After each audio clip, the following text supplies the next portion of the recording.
What are you using on your mix bus? In the box, that's 455. That's my plugin. That's based on my hardware Mm-hmm. sidechain. No, not sidechain, but sidecar, API sidecar. And then I have an AT101, which is a 670 compressor hardware that is outstanding. And it uses the real transformers and the real tubes of the real thing, not just a emulation of what they thought it could be. It's 100% right. And just using that line amp alone on the stereo is really, really great. The old Tube Tech multiband on the stereo, either through the soft tube in the box or hardware, is terrific. That 455 is great.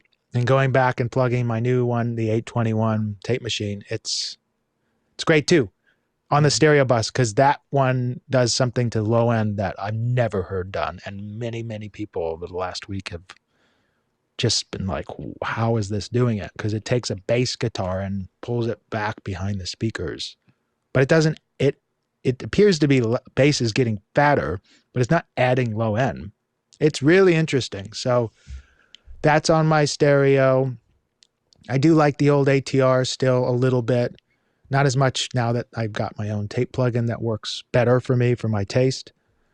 It just depends. I still kind of mix out of the box sometimes, depending on if I feel like it for the day. I still like to kind of calibrate stuff and feel like a real engineer versus just using all, in the box. But I would say I'm definitely 50-50 these days, 50-50 in the box versus out, depending on the project. It's pretty cool. And yeah, I Mm-hmm. think that's kind of relatively, I don't like I like compressors.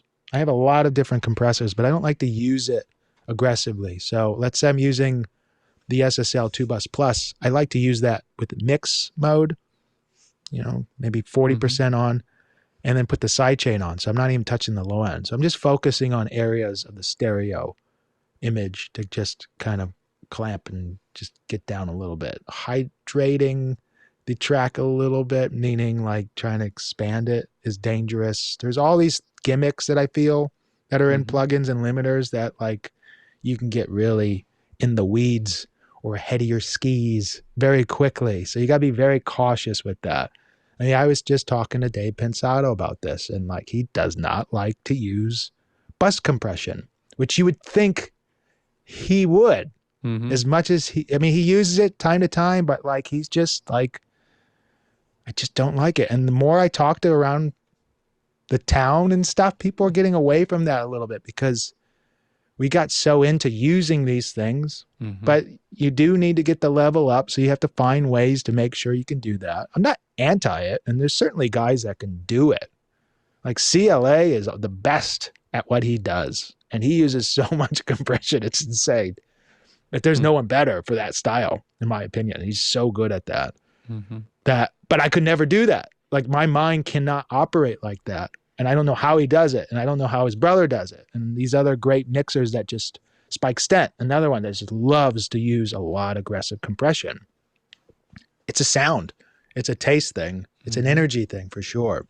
And all this processing you were talking about on your mix bus, do you start like when you start the mix, do you turn them right away on? I mean, do you turn them on right away, or maybe at I don't know, half of the process, or maybe later? Yeah, my 455, I have like a setting I always kind of like to start with, and that is the zero point 0.5 click on the EQ, 50 hertz on, one click up, 250 off, one click down, 10K up, one click up. And at zero point 0.5, it basically subtracts times two. So Mm-hmm. you're only doing a half dB, and either a 20 or 40 high pass just to get some of the gunk out. And I will turn it off. And on that plugin, it has an option where it has a converter choice. So I can choose between Willie or Atticus, which is a Labrie or a JCF converter. Mm-hmm. They both have very own personality as a converter. The drums change, the stereo image change, but I'll start with it on the left.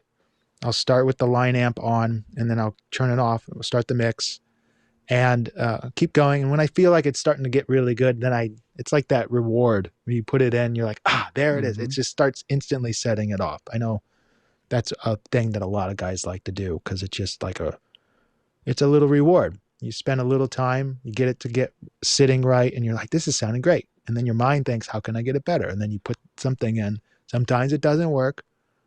Most of the time it Mm. does. But usually putting that in, you're expanding the low end in a proper way, phase wise, and bringing up the top proper way, phase wise, with unison of a lot of instruments and clearing some of that low muddiness down at the below, 300 and above the bass stuff and the snare. And that's just a really good starting place. And if it's wrong or it doesn't feel right, I can switch over to the other converter, which is Atticus, which is the JCF. And what that does, it just shifts things a little different. It can make the vocal sit back a little bit because response of these converters, they just have their own personality. And usually between those two, I get a really good sweet spot. Really Hmm. cool. Nice. Is there anything you automate in your mix bus? Not really. Maybe a little bit EQ. I've been playing with my 821 with automation, and I like the shelves and the bias. The bias is not necessarily an EQ. It's more like, I call it like a constipation knob, where like if you feel like the low is getting like just really tight and not great, you back that knob off a little bit and it just kind of opens it up without kind of shifting your EQ of your Hmm. low end. So by automating that, it does seem to kind of be nice when the song gets a little busy. That's pretty cool. To watch the full video, click the link below and don't forget to subscribe.